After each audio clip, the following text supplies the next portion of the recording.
Hello everyone and welcome back to my channel. Welcome back to Timekeep. My name is Dan and today I'm gonna be working on a new watch. Well, new to the channel, but it's an old watch. This watch is a really old one. It is a Waltham mechanical watch. Based on the serial number that I saw in the movement, there's a database for these Waltham watches that you can plug in your serial number and you can figure out what year it was made. And this one tells me that it was made in 1908 and they had 6,000 of these watches made.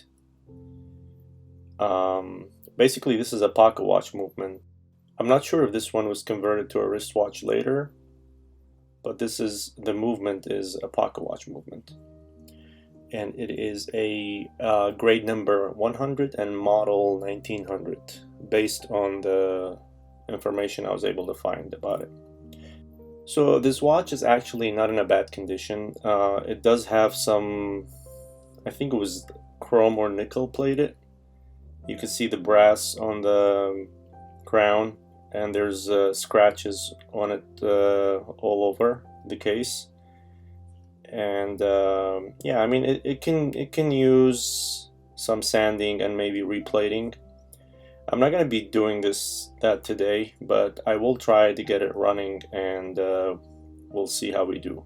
So this watch, it looks like when I pull the crown, the hands do set, and I can actually, I think maybe the minute hand is touching the dial, so that needs to be addressed.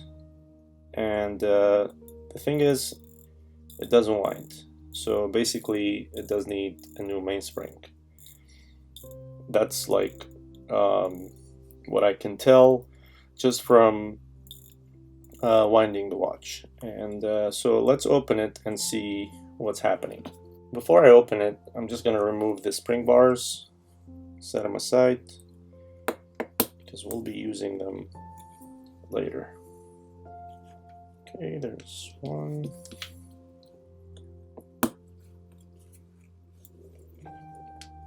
All right.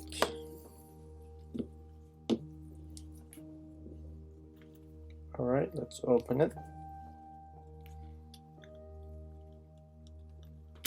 Here we go. So it looks like the case was made by Illinois Watch Company, and it says Spartan on it. It does have a few marks from previous watchmakers that worked on it in the past. A few fingerprints here and there. Let's get a close-up on the case back so you can see the details.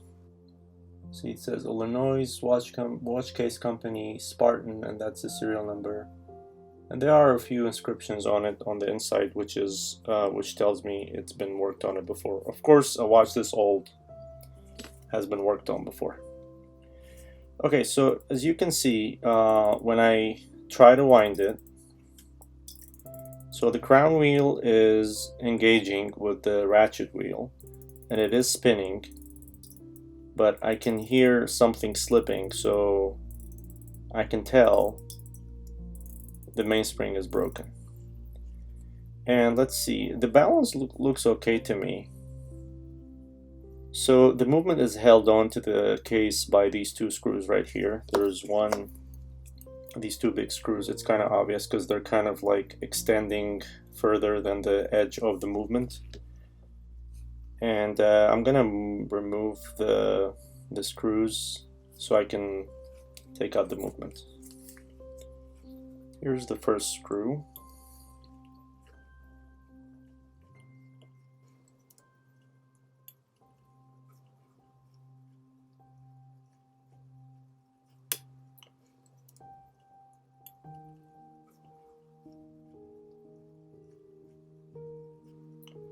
Okay.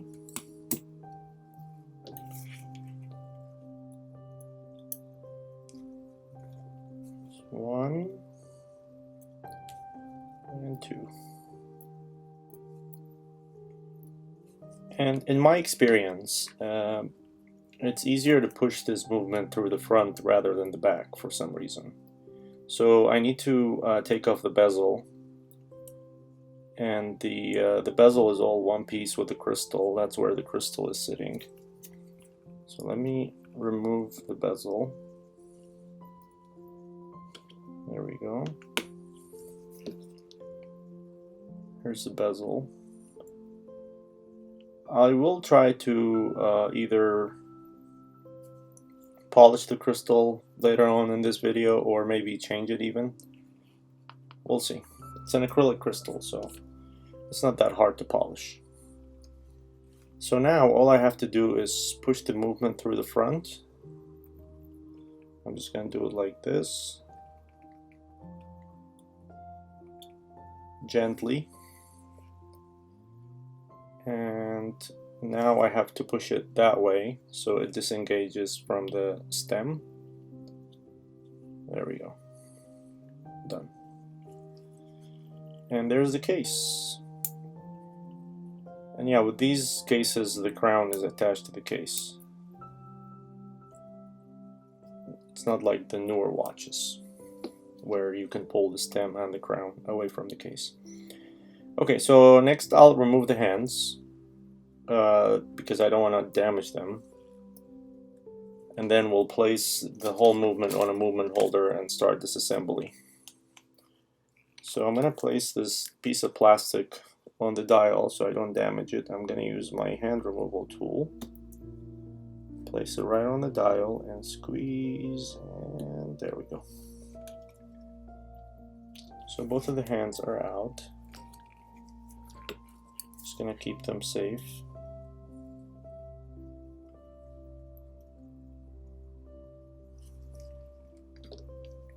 Now the second hand is like very tiny and it's sitting super close to the dial. I don't think this tool I have will be able to pick it up. So they make tools where you can slide two levers under the hand and just pull up. But I'm going to use screwdrivers because I don't have that tool. It kind of works the same. I'm just going to have my small two of my small screwdrivers. And I will pick it up that way. There we go. And with lifting, there we go.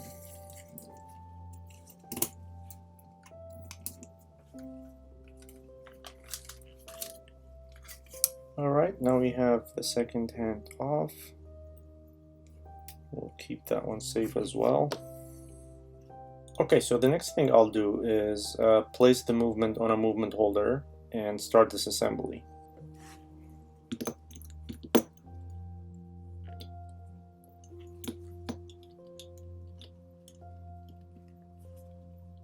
And first thing I'll be removing will be the balance bridge and the balance wheel. Let's do that.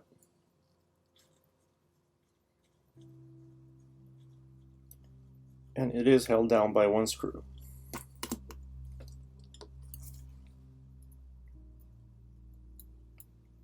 Go, there's a screw. And then we will lift the balance bridge. Make sure the pivot is out. And there we go. Okay. And then I think, well, usually what I do is I let down the mainspring, but because the mainspring is broken, I really don't need to do that. So I'm gonna remove this plate, this bridge plate that's holding down the part of the train of wheels, and then we'll take the rest of the movement apart. Now I get asked by a lot of people, how do you keep track of how the movement is put together? Well, if you do this over and over again, you know, you kind of learn how these watches are. A lot of them are similar. Some watches are somewhat different, but what I usually do is, like, if I'm not familiar with the movement, I take pictures. whenever I remove something, I take pictures. And the other thing is I have a video I can always go back to when I need, if I really can't figure something out. Okay, so we're gonna remove this plate over here.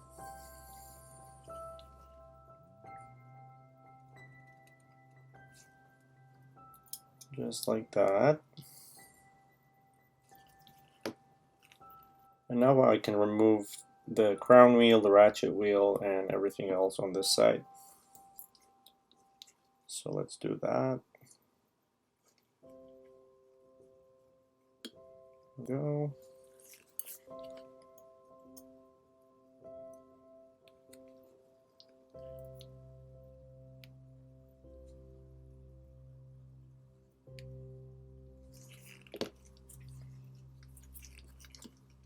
And we can move the wheel itself.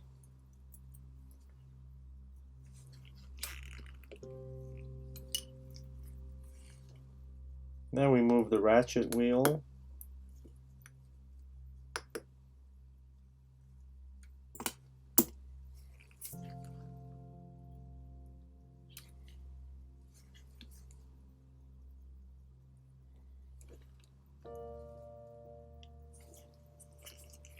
Pretty good. And now I can disassemble the plate. The bridge, I mean. There are a lot of names and terms in watchmaking, which I'm still learning. You know, I haven't gone to school or anything for this. I just kind of picked up a watch and I was like, I'll try this. And I kind of loved it. And I did learn a few things from YouTube, and you know, just like doing my experimenting on my own. And so if you see something that's not up to standards, it's because I am not your typical watchmaker that knows everything. So I am still learning. Alright, I think the plate is off. I just need to lift it. The one thing I learned pretty quickly is you have to be super patient. Okay. Well, now I'm able to take out the movement ring because I wasn't able to take it out. It was held down by the bridges, I believe. Or maybe it's bent a little bit. That's why I wasn't able to take it out. Because that was supposed to be out a long time ago when I started disassembling. Alright. Alright, we have this bridge out. And now we can remove everything else. So like for example, now will be a good time for, if you're like disassembling the watch, like at this stage, it will be a good time to like take a picture of how things are. Okay, so usually I remove the dial before I remove everything else, because I don't want to scratch it or anything, but because I didn't have access to the dial screws, I couldn't remove it. And I also need to remove the pallet fork bridge, which is held down by 2 screws.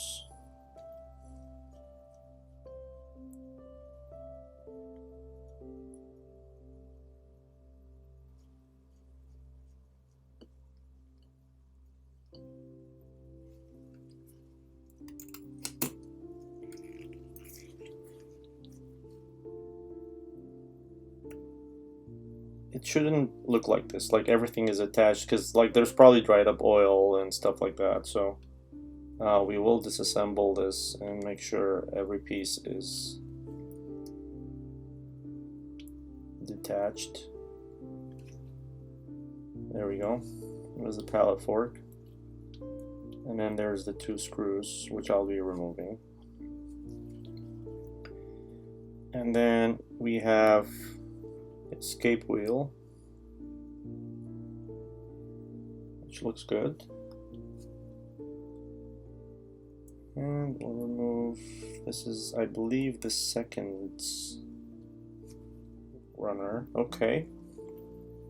And let's see if I can remove the mainspring barrel. There we go. Alright.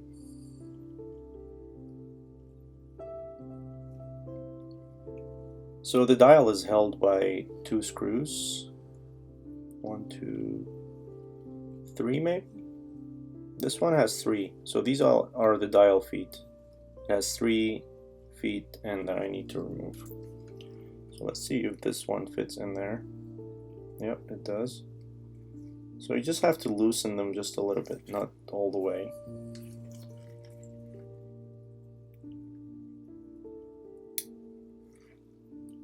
There we go, there's the second one. And the third one. Alright. Now I can lift the dial, hopefully. So if you don't have like an edge where you can lift, what you can do is you can push on the legs from the bottom. And you can see that the dial will come out.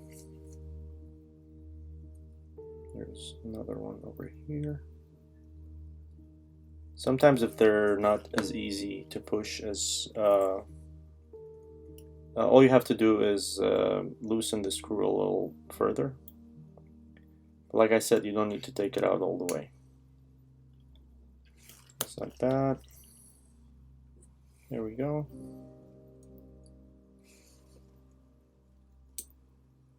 And here's the dial. It's actually very clean. I'll be cleaning it lightly, just with like water. Alright. And now what we can do is remove the dial spacer, which is a little flat. It shouldn't be this flat, but it is.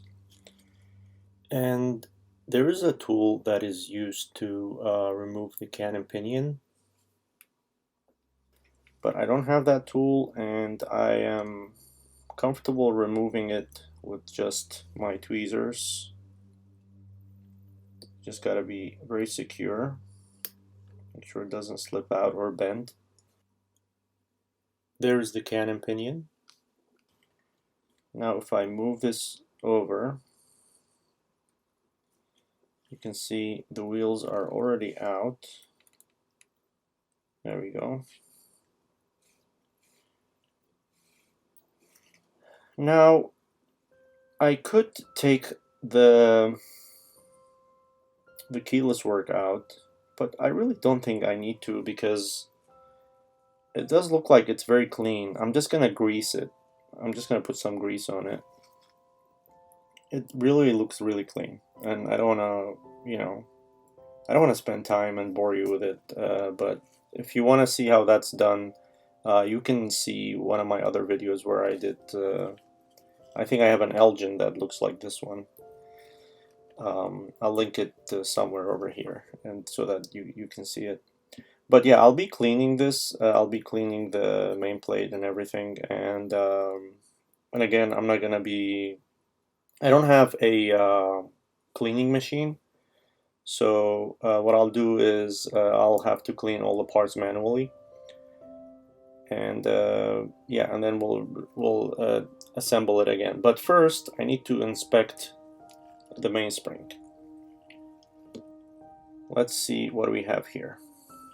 Is this a serviceable mainspring? I'm pretty sure it is, but let's see if we can open it. There we go. All right. So yeah, look at this. It's not broken, but it's bent. This is weird. I've never seen anything like this before. I don't know if you can see it. Let's see. Let's show it on the close-up camera. You see how it's bent? Yeah, I think it is not gonna be good. So we'll just change it. Let's pull it out. Just gotta be careful because this thing is under tension. And we'll do it slowly. There we go. Just like that.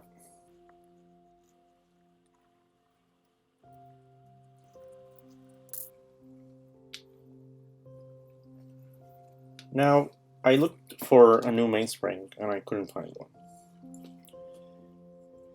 And here's what I did. I bought a whole new, well, not new, but like a whole other movement for me to take the mainspring out. Now I made sure this movement has a good mainspring before I purchased it. So what I'm gonna do is I'm gonna set this aside. I will take out the mainspring of this movement, and this is kind of like a donor movement now, right? So anything I need, I know they have a different color, but this one came out like, I believe, 1 year before that one, but they're the same model. They're model 1900 grade 100, so they should have the same mainspring. Now this mainspring has tension on it, so I'm gonna release the tension before I open everything.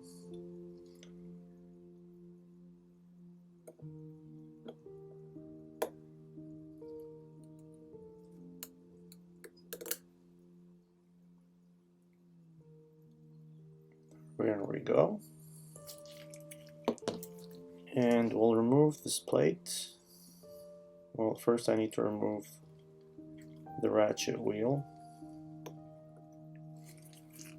So the good thing is now I have 2 ratchet wheels, 2 crown wheels, you know, like I'm not gonna be in trouble if I lose something or something breaks. There's a ratchet wheel. I'm not gonna bore you with this, I'm just gonna do it quickly because we already did it on the other movement.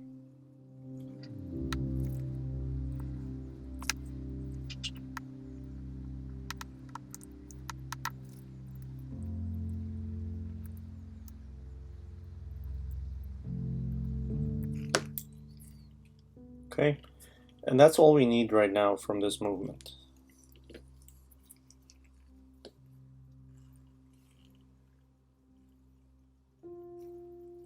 I will open the mainspring and I will inspect it.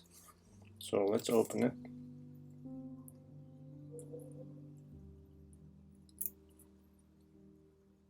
There we go. See, now this is what it's supposed to look like. This is actually a really clean mainspring and it is in good shape. This is what it's supposed to look like. It will take me some time to clean up all the parts. I will not be showing that on the video because I want to do everything one by one. And for you, it's going to be just a matter of seconds. So we're going to assemble right now. Alright, so here are all the parts after I clean them up. And we'll set this right here and we'll be starting assembly. So now we need the main plate. And now we can start assembling the main spring barrel.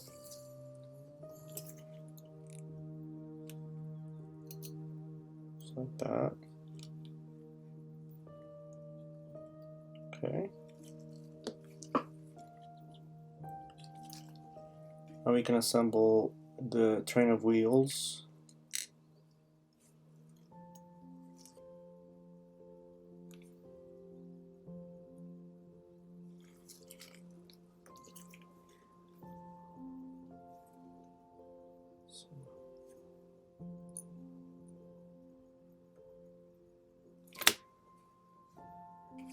Now a few parts I'm oiling off camera, so just in case you don't see me oil a certain part.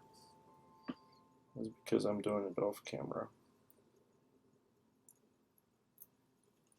There we go.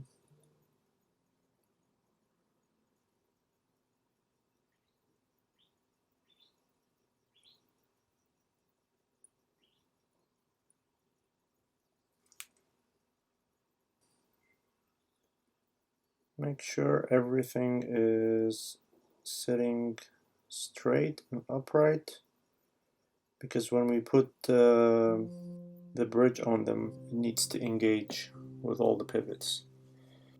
So let's put this bridge on here.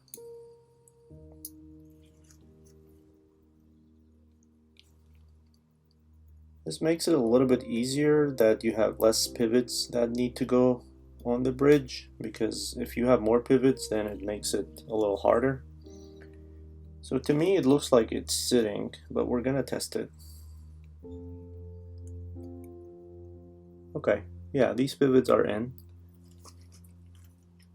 So now we have 3 screws that go on the bridge.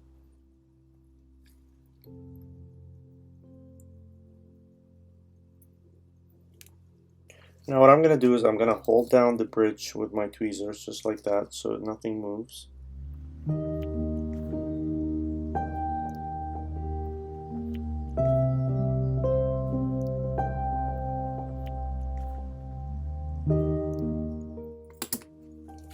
And now if I turn the mainspring barrel, you can see both of the wheels are moving freely, which means they are accurately installed.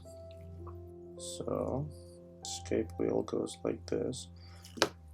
I will put a tiny bit of oil where the escape wheel pivot goes on the bottom plate, the main plate, and slide it under. Again, you have to be super patient. These pivots are like thinner than a human hair, and they can easily break. There we go. Now you can see it's sitting accurately. Now I can put the bridge on.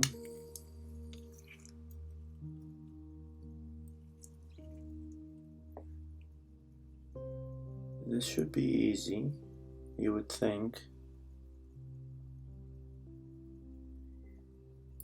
because it has 2 pivots. But I try to be super patient with it. I don't rush anything just because it looks maybe a little easy. So let's see, do we have it? I don't think we have it yet. Let me make sure these pivots are in. I think we have it. So now if I turn the mainspring barrel, yeah, it looks like everything is in place. Do you see that? Okay. Now we put the 2 screws on the bridge, and we are in business. Gotta be very patient, very careful. I'm gonna hold down the bridge and screw down these 2 screws.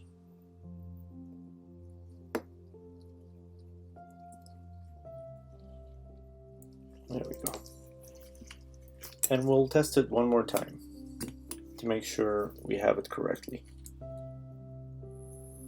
Yep. Everything is good. Alright, so next I'm going to put the ratchet wheel and the crown wheel. So we'll start with the ratchet wheel.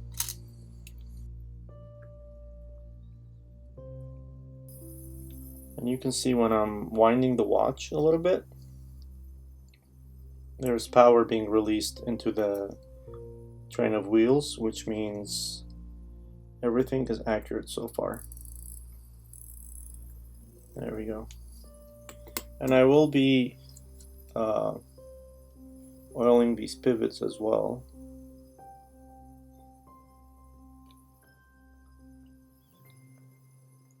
We oiled the other side, but not this side, so I'm trying to make sure I oil all the pivots. Okay, and then next will be the crown wheel.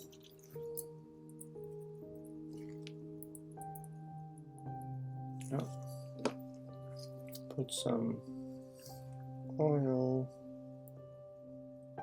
here.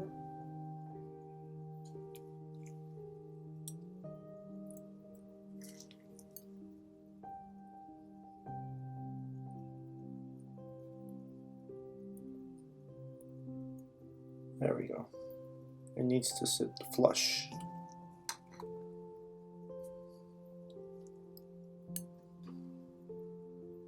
Everything is held down by one screw, right down the center.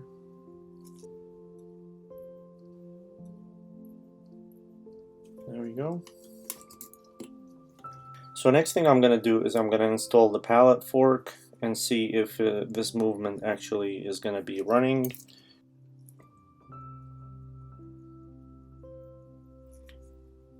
Okay. To me, it looks like it's sitting correctly. Put the bridge on it and see if it is. Now this bridge looks like a Batman logo or something like that. Interesting.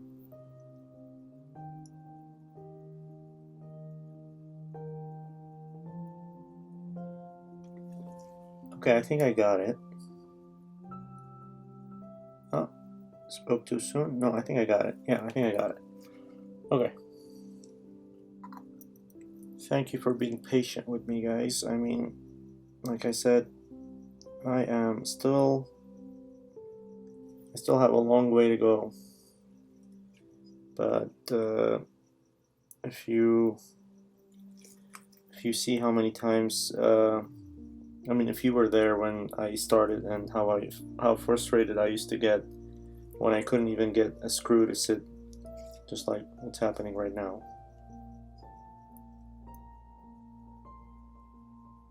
There we go. I'm gonna hold the bridge gently and make sure these are sitting accurately. Not putting any pressure. I was actually going counterclockwise just to make sure the screw sits, and then clockwise. Okay, let's see. Yeah, I think we have it. We have it. Alright, let's test it real quick. Do a little test. We'll give it a little bit of a wind, not too much. Just a little bit. And then we'll see if the pallet fork oscillates back and forth. Yep, that's a good sign.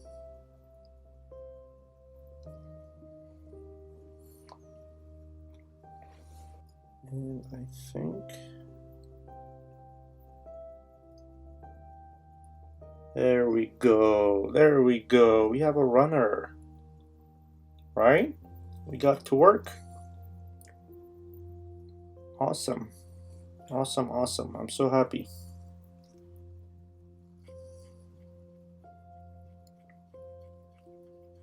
There we go.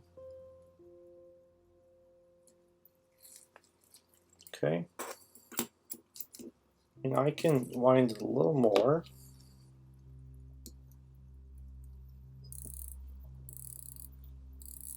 And now we can turn our attention to the other side. And we can insert the dial and everything else.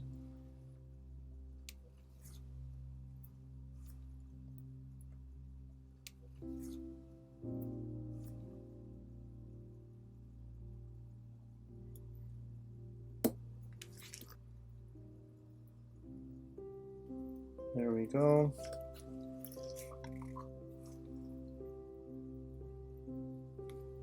Okay. I think we're good. And then we have the dial spacer.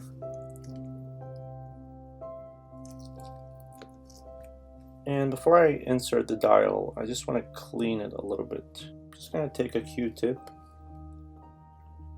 and just clean the dial like that. Now this doesn't go in my dial holder because the dial feet are a little big.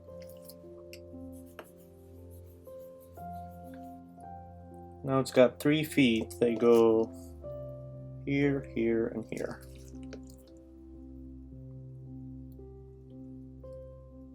There's one. Turn it around. There's another one.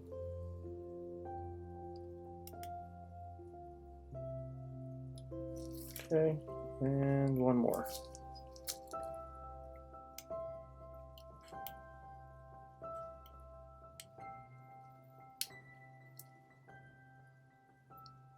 There we go. We got it. All right.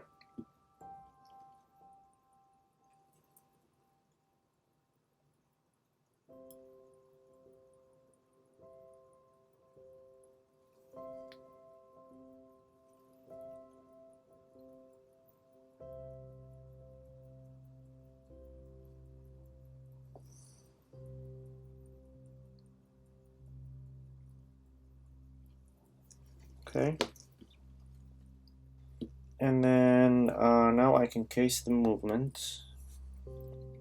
So what I started doing lately is I am a part of the Whatnot community. I sell watches on Whatnot. So I wasn't on Whatnot for, I mean, I guess it's been around for a long time, but and I knew about it. I just didn't think about like selling watches there. I was selling my watches, the ones I service on my channel, on my website, and I still do. You know, some of the watches I do sell on my channel, but there's like a really nice community of people that love watches on Whatnot, and you can find really, really cool watches. Everyone brings like, so the way it works is people have live shows and they show you what watches they have and then you can bid on them. It is actually a really cool idea. You can find some really unique and nice pieces. And a lot of times, a lot of sellers, what they do is what they start the auction at like $1, and then you can bid up to, you know, whatever amount you want. And I actually got a few really nice pieces from Whatnot, like for my personal collection, that are pretty awesome, and I got them for like great deal. But yeah, so what I'm gonna do is this watch I'll be selling on my next Whatnot show, and it's gonna be starting at $1, which is pretty cool, right? I mean, for a watch that has been serviced, granted not by a very professional watchmaker, but yeah, there are a lot of people that I met there, very cool people, and everyone is so supportive, and it's just cool altogether. I think it doesn't get enough mentions or credit, so I wanted to mention it. But if you do want to join my Whatnot, or if you want to buy this watch on Whatnot, I'll leave a link in the description for my Whatnot account. So if you click on that, if you join through the link, you will get $15 credit that you can spend on whatever you desire. Okay, so now I will install the hands. Start with the hour hand. So as you can see, this watch doesn't have a date window, so it doesn't have a date. So I can install the hands at any hour. They just have to be aligned with. I need to align the hour and minute. So basically, what I need to do is, like, for example, this is at 3 o'clock, right? So I can insert the hand at 12 o'clock. But usually the way it's done is you align the hands with 12 o'clock. Okay, So there's the hour hand, which was not, a big deal to install, right? And there's the minute hand.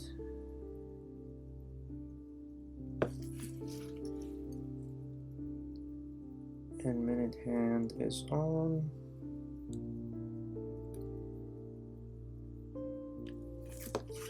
Let's inspect it. Okay, there's a good enough of distance between the minute and second and hour hand, and it looks like we got it.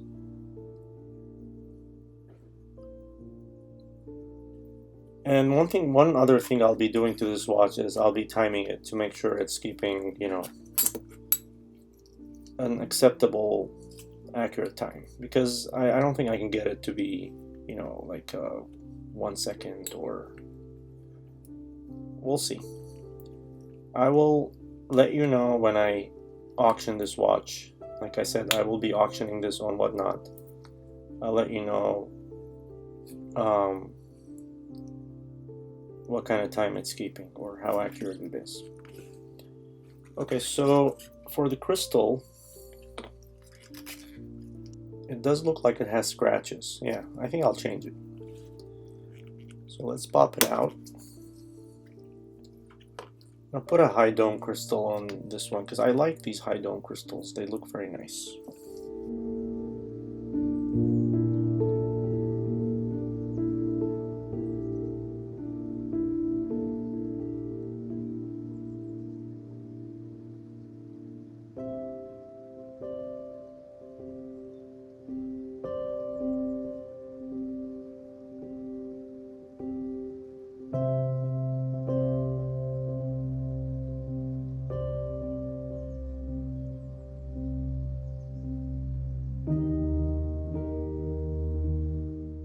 So this is the right way, just like that. And we push that bezel in, and here we go. We have a good looking watch.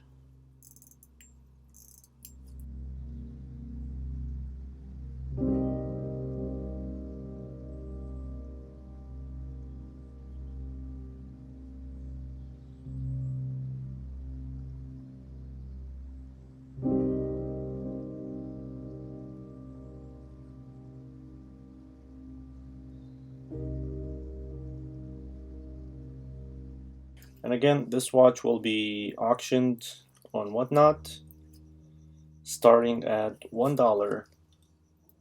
And if you join through my link, you'll get $15 to spend on anything you like. And yeah, I'll leave you with a few shots of the watch. And please don't forget to subscribe to my channel and for more videos like this.